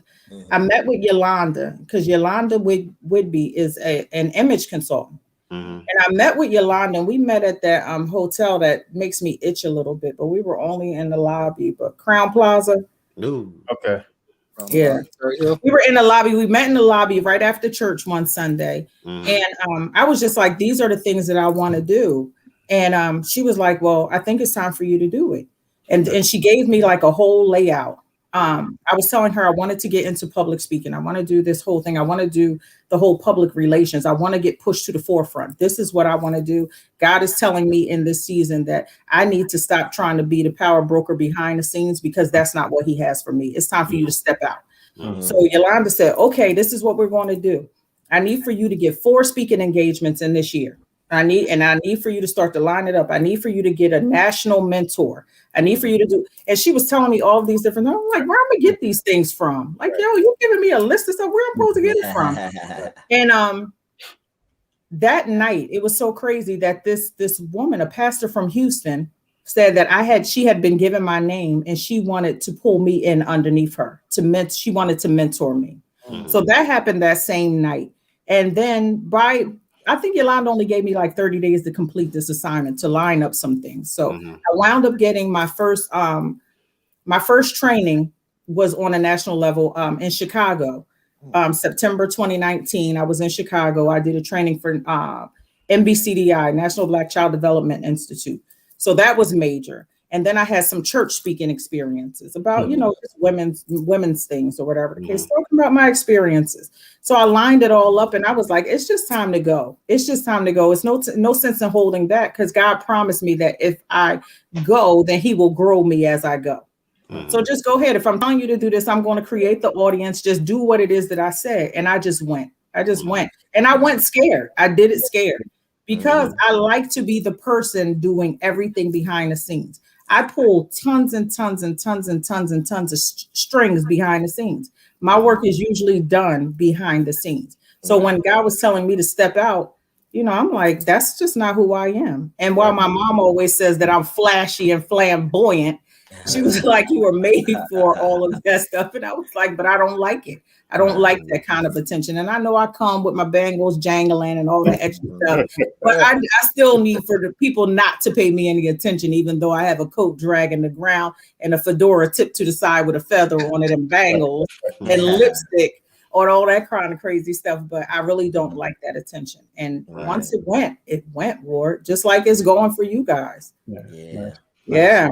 God has a way of taking us out of our comfort zone and pushing us into some very uncomfortable places. Yeah. But without the discomfort, you don't really grow. That's it. I got a question for you, Liz. I'm sorry, Alyssa. I'll take Liz from you, Professor.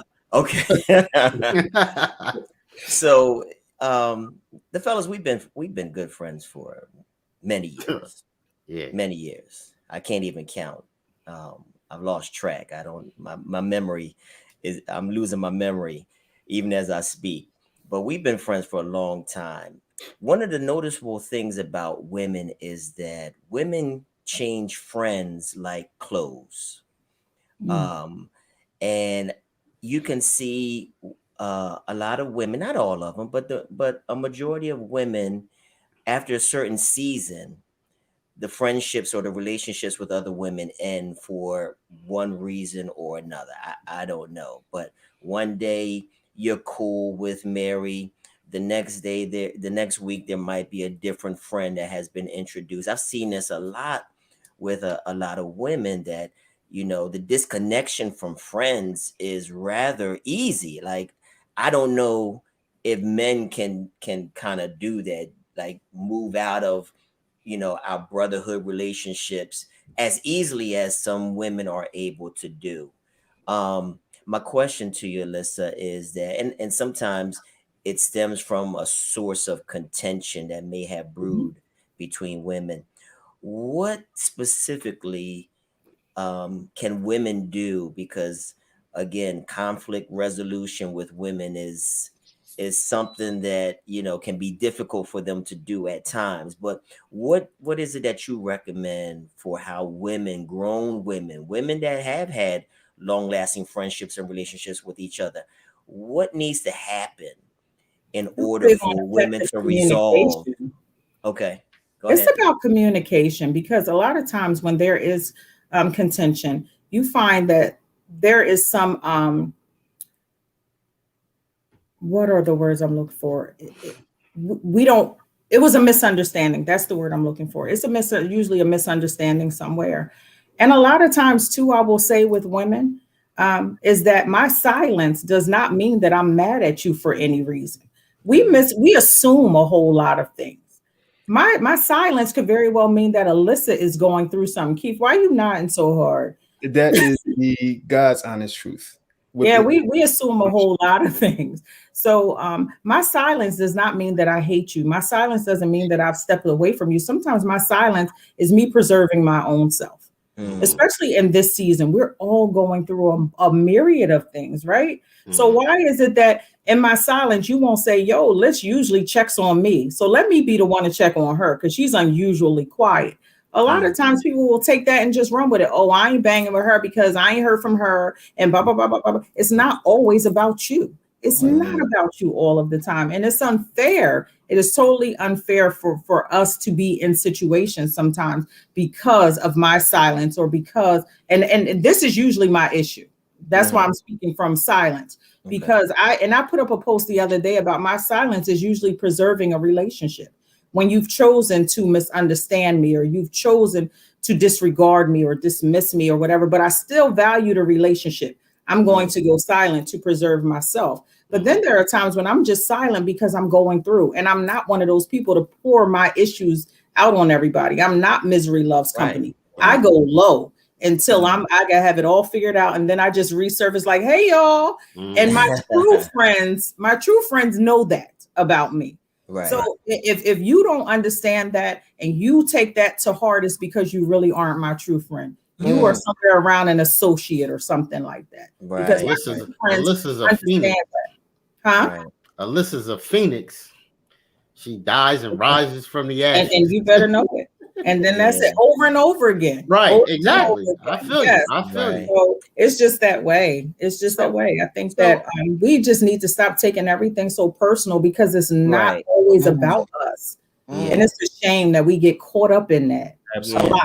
Absolutely. So it's interesting that you said that, you know, a lot of times it's not about us and we personalize things. Keith just put up a quote, a message from Tamika that said, men are sometimes the reason. Yeah, that's what I was thinking. The same thing, KD. Do you find that to be something that is common? It's been for real. Oh, it really has been. It ain't my issue at 48. It ain't my issue at 48, but it has been my issue. It has been an issue. It definitely has. And I will say, wait a minute. Let me try to switch up some people, places, and times.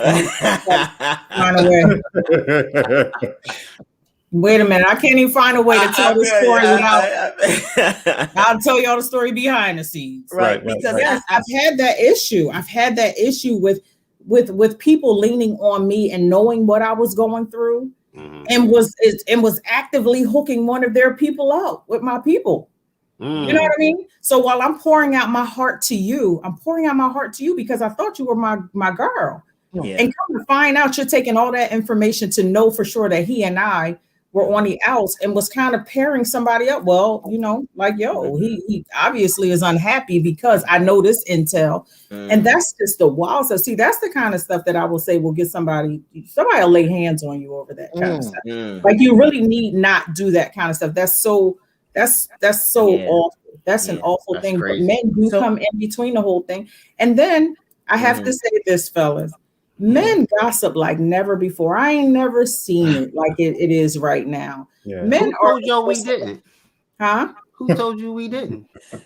I didn't know that y'all did. I come from an era where the men in my family were quiet and confident. Right. Like, we weren't sitting around gossiping. So I see it. And Keith and I will have some conversations off to the side often about, you know, just men having those attention-seeking behaviors, like running back and forth, doing a whole lot of different things. Well, I'll tell you the reason, because they was raised by women. They didn't have a good man in their life.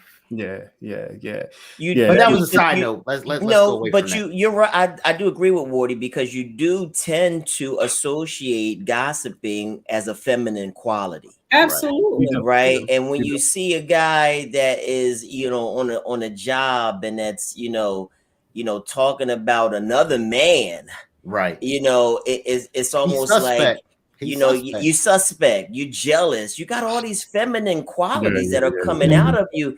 And it is something that seems alien to us, that really don't participate. That's foreign to us, right? You know, to and that's foreign to a woman brother that grew up surrounded by men, you know, like manly men. Like, where did y'all get this from? Why is this so? And it's so prevalent right now. You know, you see a lot of men on social media just spilling out their feelings all over the place. That's not what men do. I thought. I struggle looking at that. I'll see it on there, and it's interesting. A friend of mine, he just called me on Saturday, and he hit me up like a little brother. He hit me up on Saturday, and he said to me, he said, "Yo, Keith," he told me he was in the hospital first. And he said to me, he said, "Yo, Keith, I was about to post the fact that I'm in the hospital." He said, and then I thought about you. Yeah. About how you struggle with people posting pictures of them in the hospital. Yes. So I started laughing. So he paused and he said, "No, I didn't do it." And sometimes, you know, and hey, is your page, is your social media thing. You do what you want to do. You know, rules to this though. No, I say it's rules to this though. Like, all right, you know, all right, you really. And I think y'all need to do a show on man rules. Well, we got man laws. Man rules. Like all of them. And I mean, like, throw away all of the current events. I mean, 1 solid hour, 1 hour, 15 minutes. Rules. What men should and shouldn't do. I've forgotten them. I think that they have largely like 5 social media one day. Like, come on, bro. Like, you don't need in the day posted. So, you know, listen, if we could switch a little bit. You know, I wanted to ask you about, you know, just throughout your journey, you know, professionally, you know, being a Black woman, driven, you know, trying to reach certain goals. What was it like for you? Are you in the same? I know the mindset has shifted, you know, from that of being in the 20s and the 30s, but what is the mindset in how you maneuver now, you know, when you're dealing with the quote unquote authoritative, dominant white man that can possibly be in a power position versus when you were in your 20s? How did you shift? You know, in your approach to it, and what are some of the obstacles that you had to overcome? For me, I will say that in my 20s, it was like fools rush in. You know, you try to immediately attach to the person with the highest title. You need to kind of cozy up to this person, kind of get to know this person, or whatever the case. And it really didn't work because I was moving too fast. I was not strategic and methodical enough. So I was moving too fast. And while sometimes it worked for me, other times it hurt me. But even if it worked for me while I was getting to my next level from doing that, it hurt me because of all the people that resented me. You know, so you find yourself elevating, but you don't even have any kind of supports in place. because you've kind of just jumped over everybody. You've run around. You didn't follow protocol. You didn't follow the hierarchy chart. You kind of just was focused on your focus, and you went and you did that. Now I'm extremely analytical, and sometimes to a fault, sometimes to the point where it hurts me. I'm that person. I'm that woman with a hat on and a cigar that will sit in the back of the booth in the corner in the dark and analyze everybody and not talk to anybody in the party until I've analyzed you enough to know who it is I should talk to. I'm watching her move this way. I'm watching him move that way. That works for me at this particular point. Being extremely strategic. I'm extremely strategic. I map out everything. I don't just jump in. I don't just have random conversations. I'm watching the players. I know who's doing this person dirty. I study everybody. And now that really does. And while my process is slower than probably everybody else's, it really does work for me. I've always been behind the curve. I was always one of those people that kind of brought up the rear and then kind of mysterious, kind of stay out of the way most of the time, out of the limelight. So then when you show back up, people are like, damn, where's she been? I didn't know she was even doing that or whatever the case, because I'm slow and quiet and strategic. Yeah. And that was going to be my question to you, Sister Wilds. I was going to ask you, from some of the lessons learned, how were you able to implement some of those lessons into your everyday life? But you pretty much touched on it. You said that you're pretty much strategic with it. So I appreciate that. Thanks for sharing that. Extremely strategic. Extremely strategic and extremely quiet, not talking too much. That is absolutely necessary. You just don't tell everybody everything. Some things need to be achieved first and let them see it that way. Way too many conversations, people beat you to the punch because you gave up too much information. I've even had friends, and me and my diva didn't have this conversation about the Issa Molly relationship, Insecure. And I definitely had my Molly. I definitely had a Molly who was very, very close to me. She was my homegirl. Like, I loved her with my whole entire heart. But there were just times where I was just like, yo, how is it that all of my hopes and dreams suddenly became hers? And because she had a larger following and because she had a greater base, it was like people were attaching to what she was saying, like I was duping her. I was really being duped, but she had a larger base. She had, she was surrounded by far more people. So it was looking as if what I was doing, these are my ideas. I want to go to Italy. I'm the one trying to take the tour of Italy. All of a sudden now that's your dream vacation. I'm writing a book. Why are you writing a book now? These are not even things. And I can recall when she and I first connected, I loved our connection. Because I looked at us like neo soul and R&B, because she was hardcore R&B. She was like the female P. Diddy kind of thing. Long luxurious hair. She was, label driven and all of that kind of stuff. And I'm India Ivory. I wrap my head up and put on the floor in a minute. I got on layer clothes, and it's just what it was. And then all of a sudden, I just saw us beginning to fuse together, where we needed to tell each other, "Hey, I'm wearing the Argyle sweater. Make sure you don't wear it." Like, yo, my style was my style coming in. How is it that we now look so much alike? So I found myself from that relationship, take the takeaway from that relationship, still love her with my whole heart, but knowing for sure that not even in some very intimate spaces can you tell everything. Some things need to be concealed. Not everything needs to be known at all times. Exactly. And that's the problem today. It just seems like no one is discreet about their life. Everybody wants to kind of not just post, but just wants to have that fame so rapidly that they're willing to risk showing the very private moments of their life, which has the potential to do damage long term, either to current relationships or to future projects. Absolutely. That you want, me and the fellas, we usually talk about the things that happened in the 90s with us. Imagine if social media was back then.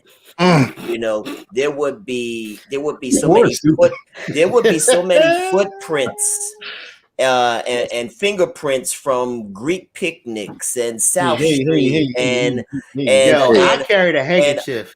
And I wipe my print. If anybody that we wanted to run for political office, If anybody wanted to run for political office, we'd be banned. That's it. That really is it. And I will say, let me use this example. My daughter was in her senior year of high school. Troy was accepted into the KYW News Radio internship. She was selected from Timber Creek, right? And I can remember it was a parent weekend, one of those last weekends of the internship. And they said it was 112 kids. And they said they called them out. They called out numbers. So everybody had a number, and they said they called out maybe like 15 numbers. Step forward. So when those kids stepped forward, they said, do you see the people standing ahead of you right now?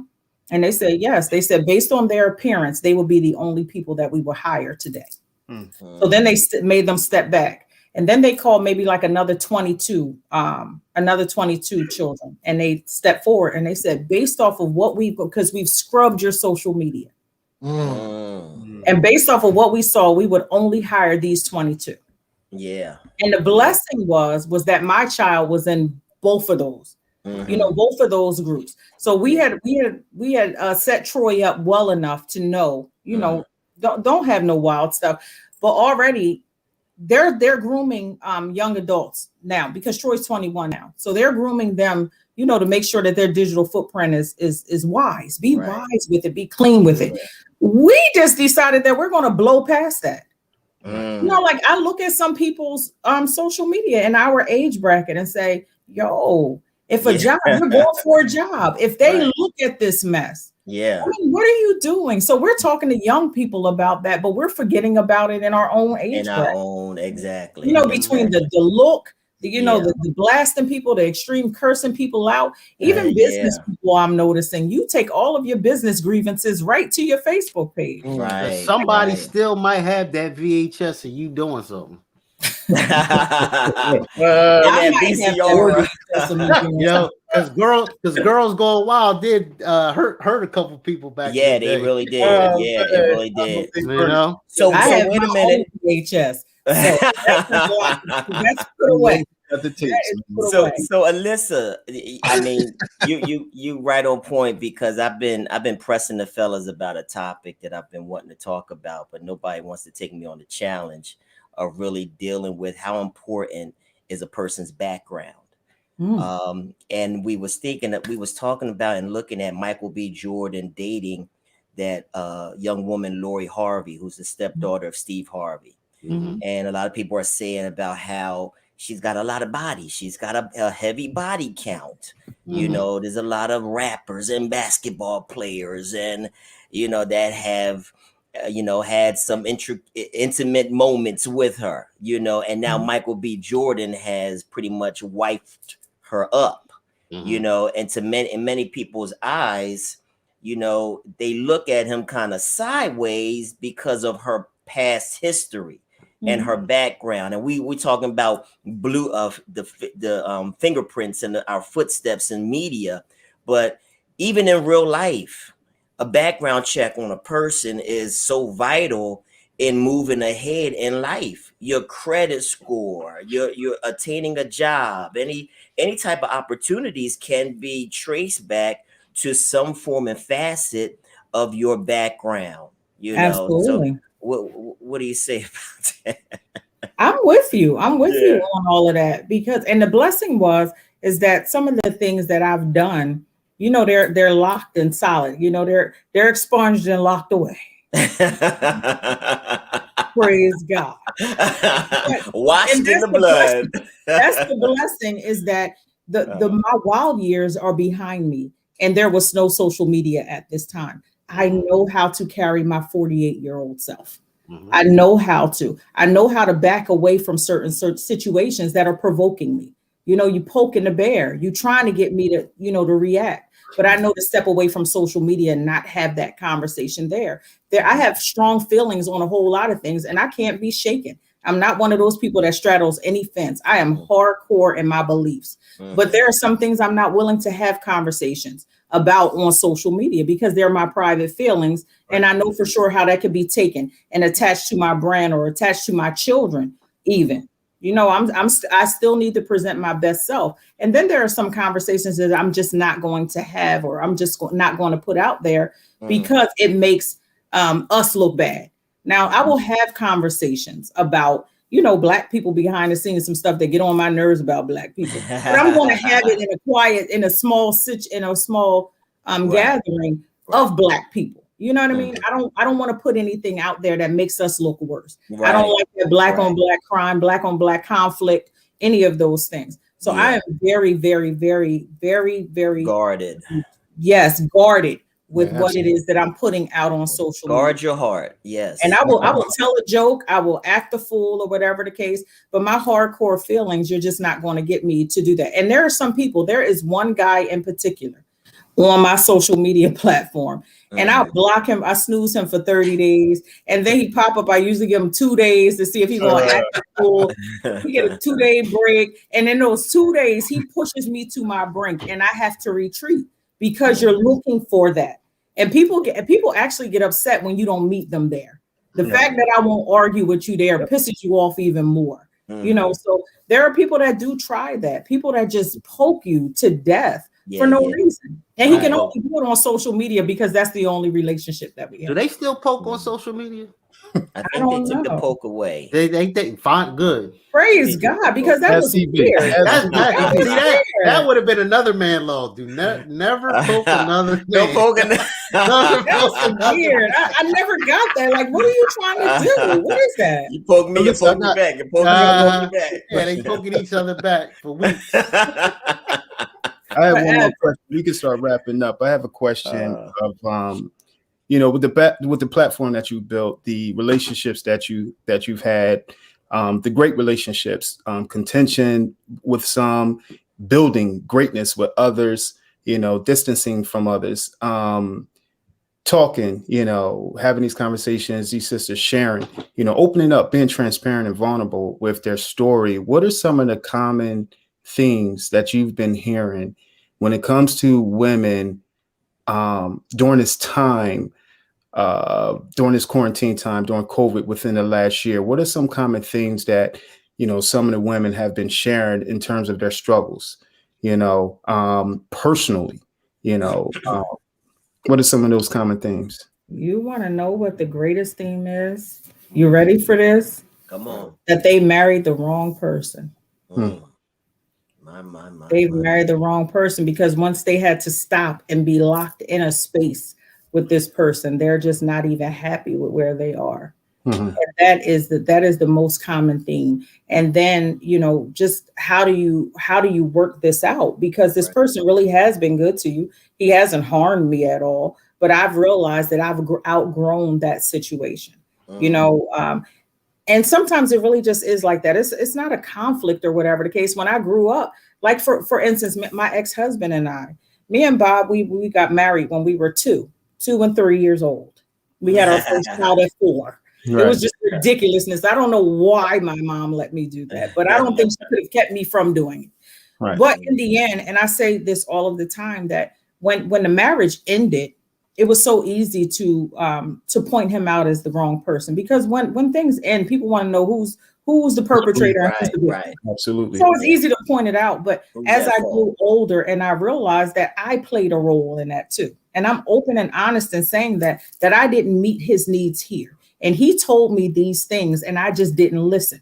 You know, I was young enough to say, oh, well, I got his last name, I don't even care, or whatever the case, you know, just foolishness. But there were some things that I just didn't do in those situations. But two, the larger thing is the problem with our marriage was our youth. When we started to grow up, we weren't right for each other. And that's just, my adult self was not good for his adult self. And that's just being honest. He was going this way and I was going that way. And sometimes you fight because you're trying to hold it together. You're trying to separate. You don't know what to do or whatever the case. Emotions are all over the place. But the harsh reality was that we just grew apart. And I think that is the women's common theme. They're realizing that they've been outgrew this thing. But now you can't even ignore it because I've been locked in the house with it for a whole year. Right. And that's hard. That really is hard. And I know for sure that has to be some of the men's themes too. Like, yo, I'm sick of looking at her. Like, yo, and that's honest, right? It's not even a bad thing because it's real. It really is real. Just being locked in this house. Like I had just moved in this house in August of 2019, and I love this house. I loved it. I absolutely love my house. I loved it until I got locked in here. I was like, what the hell? I'm so sick of this place. I need this more space, and I need to knock this wall out, and I need to do all these things. And if we're sitting there over analyzing everything in our lives like that, I done decorated my house 3 times over in this 1 year just because I couldn't even take it. I need to paint this wall again because I'm stuck here. I'm trapped here. I'm trying to redecorate all of the things. But that is how relationships are going as well. It's not to make it so trivial as to say I need to redecorate or whatever, but how can we spice this up? I didn't try to, remix this thing 2, 3, 5 times over. It's not working. And I was really not happy before. And now this is really just going ballistic. Right. So that is really the common theme. Right. And these are women who are just reaching out to all of us, especially my diva. Then they're reaching out and saying, hey, could you really talk about this? I love it when you guys touched on this. And now I'm realizing that this is really not for me anymore. But how do I get out of it? Because he really is a good father and he really is a good man. I'm just seeing that I've outgrown this. And that's what women are reaching out to say. Alyssa, when you brought up the fact that you had to really take it really takes a really hard, difficult look at yourself when you can say that I played a part in the ending of a relationship. I absolutely do. It really takes a person a very difficult and challenging look at some of the ugliness that is within that really played a major part. And because we, like you said, we do have the tendency to blame the other person or the other person was at fault. But when you can come to a point to say, you know what, I had as much to do with the end as my partner, that means you really did some work and really took a look at some of the things that you were scared to confront about yourself. Absolutely. And it helped the friendship, because our children were still very young. So there was so much more time that we had together, even though this thing had not worked. And he went on to get married again. So I had to learn how to deal with this person because we made 2 beautiful lives. Right. And they deserved and not just Miles didn't deserve his father. Troy needed a father because boys needed to know that Troy has strong backing. Like you just can't push over. You just can't treat her any kind of way because Bob is a complete fool. Bob will act a complete fool for Troy. So both of my kids, they needed their father, and he's always been a great father. He never abandoned them. Me and him separated. Yeah. And it was getting to that point where I had to get over myself and stop saying, Lissy, come on, like stop being so extra because this man still wants to be here. This man is vying to be here. This man is pushing to be here. And these kids should not be used as a pawn. And then just stop, Alyssa. Just stop it right now and recognize that man has some pertinent conversations with you in year 4. We made it to year 10, but in year 4, he said, yo, I need this. I need for you to do this thing. And me being me, I was still in that phase of my life, to grab an air, I could say and do whatever I wanted to do. And I blew past what his needs were. I blew past his needs. And then it got into a tailspin. It was a dog chasing its tail. I'm not getting what I want, so I'm not going to give you what you want. And because you won't give me what I want, I'm not going to give you what you want. And it was a dog chasing its tail. And it ultimately was the demise of our relationship. So while we made it probably 5 more years, it was already dead in year 5. It was dead in year 5 because nobody was willing to give. And it started with a conversation that he had with me. I need you to be this person. And I can track back to that. I can tell you what I had on when he said it. I can track back to that day. And then it was a matter of I'm going to stop having these conversations. Like the conversations died out about who was right and who was wrong, who was the victim and who was the villain. And in the conversation, I had to stop deflecting because I got divorced at 28. But by 35, I was like, yo, I could have saved this. I don't know if this marriage could have worked if I had done those things that he asked. If I had been more available, if I had been more understanding. I was so busy trying to do my own thing and do whatever it was that I was doing and protecting Miles and in doing whatever, and a mistake that a lot of us make too is that we get so focused on being a mother that we forget that this man needs to be tended to as well. And that's where I put all of my everything into. Stop shaking your head that hard, Keith. We're going to have a side conversation. We're about to have the after party. You know what? I think it's interesting because, you know, this time frame when we talking to people, when we having these conversations on our podcast, Venus versus Mars, I hear men don't talk. Men do say something. They do say what they want. You know what I mean? Women may not hear them, you know, or hear what they want to hear, but men do say what they want. And later on, it's, you know, I should have listened to him, or I should have taken what he said, you know, and applied some of these things. But men do. And y'all speak in layman's terms too. Right. It ain't even in big old layman's terms, like, yo, for real. Absolutely. Alyssa, we want to thank you. Hang on with us. Let everybody know where they can find you. My platforms have increased, you guys. So I need you guys. Yes, we are now on YouTube.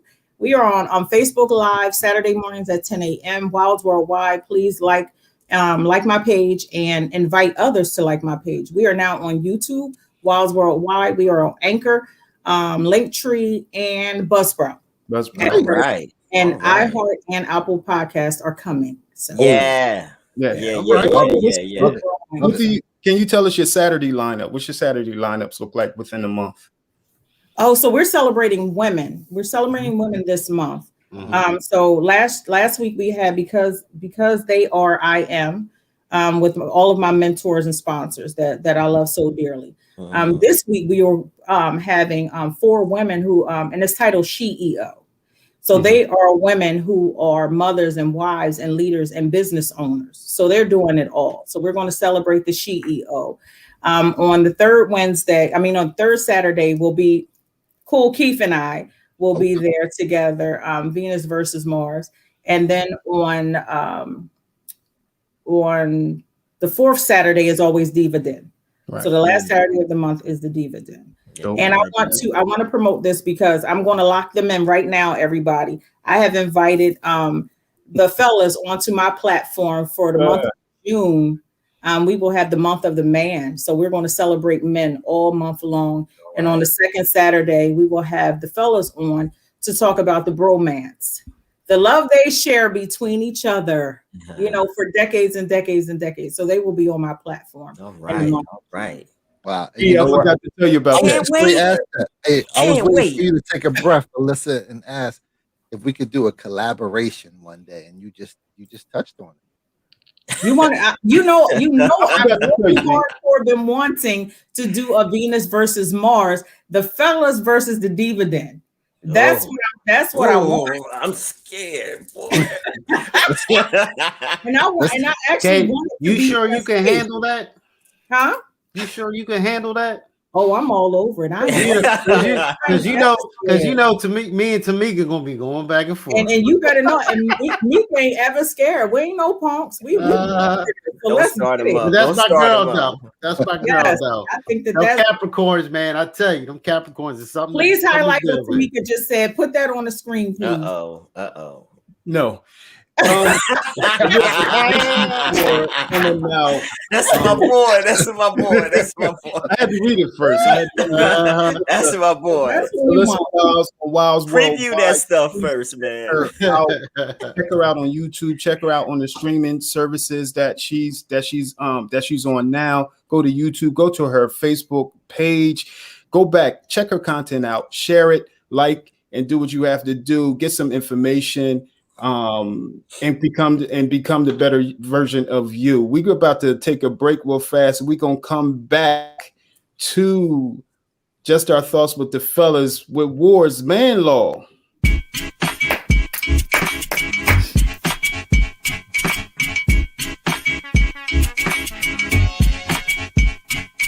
Shopping bags, they way down her arm. What up, Wardy? What's up? I like that music. Yeah, that's shopping bags, baby. That's they lock. Copyright infringement. Stop it. Hey, get that out. We don't own the rights to that. We don't own the rights to that music. Not at all. But we love it. What up, fellas? What's up, people? We got Man Law number 3 today, entitled Accountability. A man shall take ownership of his actions. You know you did her wrong. Admit it and face the truth. She just may forgive you. Women say they want the truth. So yeah, it was me. So you just want to leave it like that? So it was me. It was me. It was me. And then what, Mort? Grab your stuff. And then what? Yeah. Hey. No, she just may forgive you. You never know. You ain't leave me nothing, no action plan. Hey, if you ain't got an action plan, you ain't a man. You got to give me an action plan. We always got an action plan. Some situations are brand new, baby. I want to thank everybody for coming out, checking us out tonight, celebrating International Women's Day in conjunction with Women's Month on Just Our Thoughts with the Fellas. We had the phenomenal special guest with us tonight, Alyssa Wilds, hanging out with us on tonight. If you can, please go to Wilds Worldwide, hang out with her, check her out, and continue to. This is Just Our Thoughts. This is the Fellas. I'm your host, Keith. We got, who else we got? What do you mean, who else we got? Y'all supposed to follow up. Follow up right after that. Who else you got? You got your boy. You got your light-skinned boy Ward. Light bright and almost white. Light bright and almost white. Yes. You got the brown-skinned brother EB in the place to be. Capital. And Professor Kevin Kev, pull up a chair. Let's go to school. Yes. Got you. This is Just Our Thoughts with the Fellas. Continue to go to our page. Please, please, please. It don't cost you anything. Go to our Just Our Thoughts page. Check our content out. We're going to continue to bring some guests on, have some great conversations, open it up even more. This is Just Our Thoughts with the Fellas. Have a good one. Peace.